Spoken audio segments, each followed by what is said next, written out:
Uchinchi qonun bu o'simlikni boshqarish nuqtai nazaridan boshqarish qonuni. Paxtada ko'chatni bo'yi 95 santimetr bo'lishi kerak. Bu tavsiya etilayotgan bugungi kundagi bo'ylashi. Bugun bo'ylashi. Demak 240 ming ko'chat, 200 ming ko'chatdan ortiq bo'lgan dalalarda 76 sxema, yo plyonka yoki oddiy qo'shqator usulida ekilgan yopiq maydon, ochiq maydon deymiz. Shundagi 240 ming ko'chatni 95 santimetr bo'lishi kerak paxtani bo'yi. U 1 metr bo'lsa ham xato, 1,5 metr bo'lsa ham oldin xato. Nima qilish kerak 95 santimetrda? Bu 12 shox degan. 11-12 shoxda paxtani ushlab turish kerak doim. 95 santimetrlik paxta bo'lishi kerak. Biz hech qachon buni qilmaganmiz oldin. Dalalarimizda bu 95 santimetrlik emas, 1 metrlik paxta bo'ladi, 1,5 metrlik paxta bo'lardi. Shu 95 santimetrda ikkinchi halgi talabimiz 8 ta 10 ta ko'sak bo'lishi kerak. Shundan ko'p emas. 15 ta ko'sak kerak emas deb bu qonunga yozdik. Bu 95 santimetrlik paxta.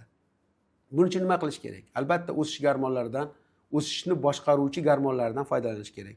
Bu sajens preparatlari, o'sishni doim cheklab turuvchi kimyoviy moddalar bor. Sajens preparatlari hamma fermerlarimizga yetib kelgan yoki Pix preparatlari, gormon o'sish gormonlari, o'sishni boshqaradigan gormonal preparatlar, bulardan foydalanish kerak. Bu preparatlarning yaxshiligi bu yordam beradi. Yomonligi agar noto'g'ri ishlatsangiz, bu paxtani kechiktirib yuboradi. 240 ming ko'chat bo'lganligi uchun 8-10 marta sepishni tavsiya qildik. 300 grammgacha sepishi oxirgi chegarasi. 300 grammgacha sepishni tavsiya qildik. Shu sajens yoki Pix preparatlarini paxtani yoshligidan berish kerak bo'ladi. Hali endi chimbarglar chiqib, 6-7 chimbargga yetib borganda shu sajens preparatlariga moslashtirish kerak bo'ladi. Hali o'smagan paxta. Lekin uni moslashtirish kerak bo'ladi. O'sha paytida 0,5 gram, 1 gram sajens berish kerak bo'ladi. Biz buni fermerlarimizga tushuntirdikki, nima uchun? Hali effekti yo'q buni. Lekin paxta shunga moslashib oladi. Agar unga hozir to'g'ridan to'g'ri 15 gramini bersangiz, u darrov qotadi. Shuning uchun birdaniga 15-20 gram berishga men qarshi bo'lib bu narsani yozib berdimki, siz o'sha kichkinaligida hali biznikilar nima qiladi? Katta bo'lib shoxlagandek keyin beradi. Yoshi katta bo'lib hali bo'lgandan keyin birdaniga 15 beradi, qotib qoladi. Bu yana 1 oy bu chiqqungacha effektiv temperatura ham o'tib ketadi. Mavsum ham o'tib ketib qoladi. Va buni o'sha yoshligidan birinchi 2-3 gram, 0,5 gram, 1 gram, 2-3 gram, 5 gram vaqtini o'tkazib, albatta namligiga qarab, yer nam bo'lishi kerak va bu keyin 30 gram, ana undan keyin 50 gram, 90 gram, 100 gram, 120, 150 dalaga qarab. Agar yana o'sish davom etsa, dalalarimiz har xil. Qaysidir dalada 90 grammi o'zi yetarli bo'ladi. Chunki unumdorligi past. Lekin eng katta siri shunaqaki, yoshligidan buni o'rgatib olish kerak. Shunda hech qachon paxta to'xtab qolmaydi. Bergan saringiz kattaroq doza berganingizda ham paxta darrov stressga tushib to'xtab qolmaydi. Bizning eng katta xatoyimiz ham shu edi. Endi shuni bermagan bo'lsa nima bo'ladi? Paxta o'sib ketadi. Paxta turmaydi. 95 santimetrlik paxta bo'lmaydi. Hozir chekanka, ya'ni mexanik chekanka juda ham muhim. Fermerlarimizga aytamizki, baribir mexanik chekanka olish kerak. Paxta o'saveradi, chunki o'g'itlagan saringiz bu paxta o'sib beradi. Shundan kelib chiqqan holda, demak, mexanik chekanka va mexanik chekanka bo'lgandan keyin baribir shu sajens preparatlarini sepmasangiz, yon shoxlari yana o'sib ketadi. Yon shoxlaridan o'sib ketadigan bo'lsa, yana mayda ko'sak paydo bo'ladi, tepada kuchi ketib qoladi.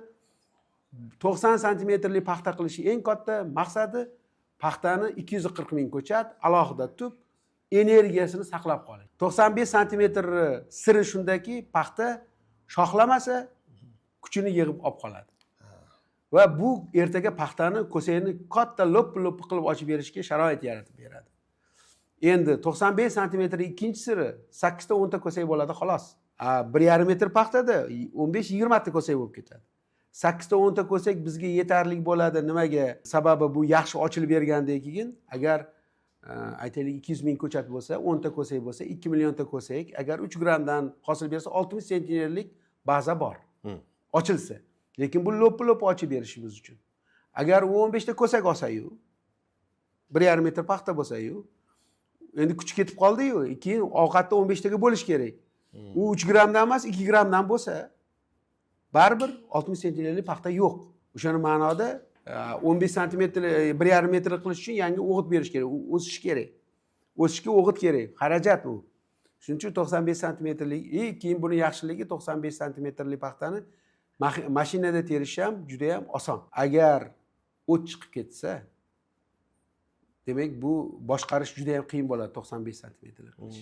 Endi xorijiy nav ekkanlarimiz albatta o'tdan qutulish uchun glifosat gerbitsidiga chidamlik. Fermerlarga bu qonunni tushuntirdik, lekin hali ko'p odam tushunmadi.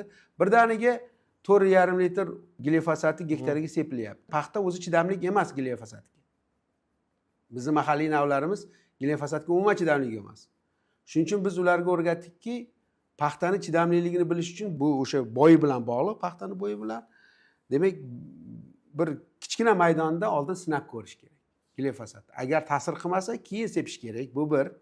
Har bir fermer o'zining dalasini boshida 2-3 qator g'o'za qatorlarini ustiga glifosat sepish kerak. Agar paxta chidamli bo'lsa, o'sha paxtada gen qo'yilgani ishlamayotgan bo'lishi ham mumkin.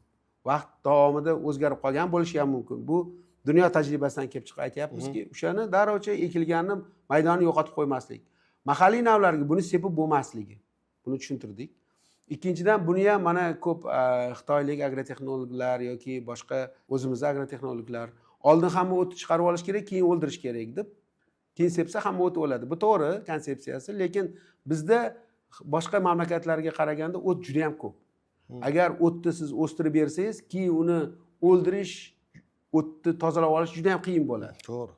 Juda ham qiyin bo'ladi. Shuning uchun buni ham xuddi boyagi sajensga o'xshab oldin 2-3 chimbar chiqqanda o'zi mana 4,5 beradigan bo'lsangiz, 0,5 gram, 0,5 litr qo'shib o'g'itlash bilan birga bargiga bersangiz, qo'yilgan gen ishga tusha boshlaydi. Keyin kattaroq dozada bersangiz, paxta qoladi, paxta to'xtab qolmaydi, chunki u ishlashga o'tib oldi.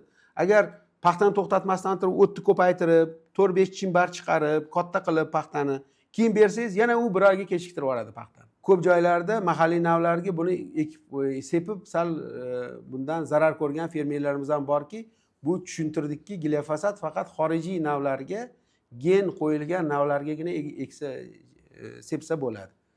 Keyingi masala shu glifosatni gullagan paytida, mana paxta hozir katta bo'lib ketdi, gullagan paytida sepib bo'lmaydi. Gulli ochilib turgan gulli paxtaga sepsangiz, gulli ichidagi zahar u changlarini o'ldirib qo'yib, changlanmasa ko'sak tashlab yuboradi. Shuning uchun gullagan paxta ichi o't bosib ketgan bo'lsa nima qilish kerak? Albatta uni kechqurun soat 4-5 dan keyin glifosat sepish kerak. Nimaga? 4-5 da gul. O'zi paxta ertalab soat 7 dan 10 gacha gullaydi. Chaman sariq gul bo'ladi. 11, 12, 1 ga yaqin u qizil gulga aylanadi. Ya'ni yopiladi. Changlanib bo'lgandan keyin qizaradi. 4-5 larda bu gulli qizarib, hattoki butoni ham tushadi, ko'sakka aylanib qoladi. Kichkina ko'sak bo'ladi. Tugmadagina ko'sak bo'ladi.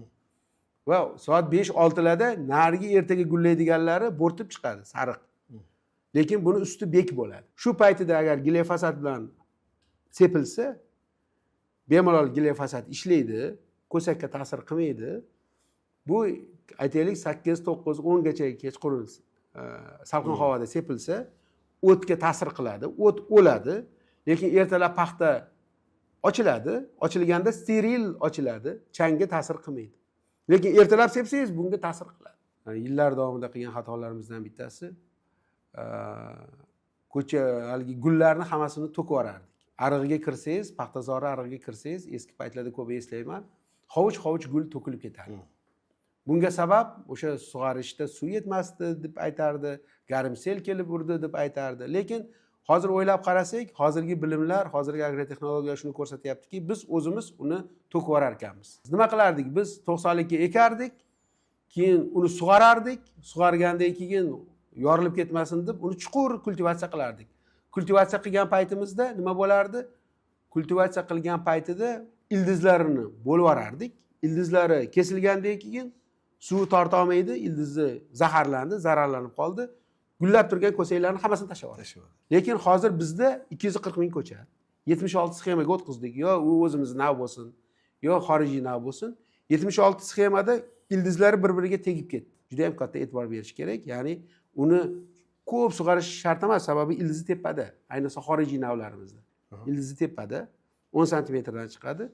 Mahalliy navlarimizda sal chuqurroq, lekin ularni ham ildizi bir-biriga kelib qoldi. Biz yaqinlashtirdik qator orasini. Ularda ildiz bir-biriga kelib qoldi. Endi sug'ar bo'lgandan keyin agar kultivatsiya qilmasak 240 ming ko'chatni ko'pchilik kultivatsiya qilmasak ham bo'ladimi deb so'raydi. Kultivatsiya qilmasangiz yorilib ketadi. Yorilib ketsa ildiz yoriladi. Bir-biriga kirib turgan ildiz tuproq qotgandan keyin yorilgandan keyin yoriladi. Yorilgandan keyin shu 95 qonun ishlamay qoladi.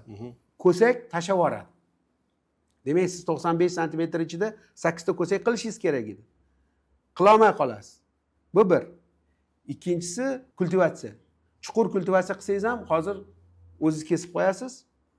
Demak, yana tashlab yuboradi. Shuning uchun yengil sug'arish, kerak bo'lsa 2 marta sug'arish aytyapmiz. Agar to'ydira olmasangiz, tez 2 marta sug'arish, undan keyin buni yengil ustini tirnab, haligi tuproqni yorilmaydigan holatga keltirib qo'yish. Lekin 3-4 santimetrda ildiz 10 santimetr atrofida, 7-8-10 santimetrda ildizga zarar yetkazmaslik bu garovi. Shu ikkinchi boshqarish, ko'chatni bo'yini boshqarishi, 10 ta ko'sak qilishi, boshqarishi garovi.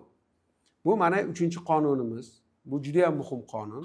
Ko'chat 95 santimetr bo'lishi kerak, 10 ta ko'sak bo'lishi kerak. 10 ta ko'sak bo'lish uchun sajensiz sepish kerak. O'tdan tozalash uchun glifosat bo'lishi kerak. O't bo'lishi kerak emas. Endi eng katta bo'lganida buni kultivatsiyasi alohida, sababi yorilmasligi kerak, sug'orish alohida e'tibor berish kerak, chunki 10 ta ko'sakka haligi e'tibor berishimiz kerak.